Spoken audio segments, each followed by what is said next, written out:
نحمده ونصلي على رسوله الكريم اما بعد فاعوذ بالله من الشيطان الرجيم بسم الله الرحمن الرحيم رب اشرح لي صدري ويسر لي امري واحلل عقدة من لساني يفقهوا قولي۔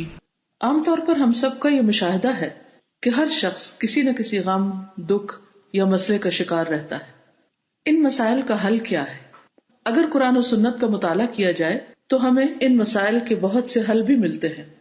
مثال کے طور پر نبی صلی اللہ علیہ وسلم نے رات کے وقت آنکھ کھلنے پر ایک دعا سکھائی اور ساتھ ہی یہ فرمایا کہ جو شخص اس دعا کو پڑھے اور اس کے بعد دعا کرے یا اپنے لیے بخشش مانگے تو اس کی دعا قبول ہوگی۔ رات کے وقت ہم کیوں اٹھتے ہیں؟ کسی نہ کسی فکر یا پریشانی کی وجہ سے۔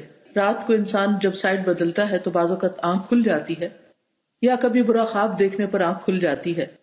اس وقت اگر یہ دعا پڑھ لیں تو انشاءاللہ غموں اور دکھوں کا مداوع ہو سکتا ہے، کیونکہ وہ قبولیت کا وقت ہوتا ہے۔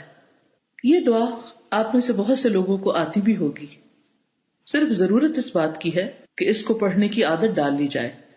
دعا ہے لا الہ الا اللہ وحدہ لا شریک لہ لہ الملک ولہ الحمد وہو علی کل شیء قدیر الحمد للہ وسبحان اللہ ولا الہ الا اللہ واللہ اکبر ولا حول ولا قوۃ الا باللہ۔ بخاری کی روایت میں آتا ہے کہ جو شخص رات کو آنکھ کھلنے پر اس دعا کو پڑھے اور پھر کہے اللہم اغفر لی، اے اللہ مجھے بخش دے، یا کوئی دعا کرے تو اس کی دعا قبول ہو جاتی ہے۔ اور اگر وہ اٹھے، وضو کرے اور نماز پڑھے تو اس کی نماز قبول ہو جاتی ہے۔ ہم میں سے کوئی ایسا نہیں کہ جس کی رات کے وقت آنکھ نہ کھلتی ہو، جس کو دعا کی قبولیت کا شوق نہ ہو، جو کسی مسئلے کا شکار نہ ہو۔ اس لیے رات کی ان گھڑیوں کو غنیمت جانیں، اس دعا کو پڑھنا نہ بھولیں۔ اللہ تعالیٰ آپ سب کا حامی و ناصر ہو۔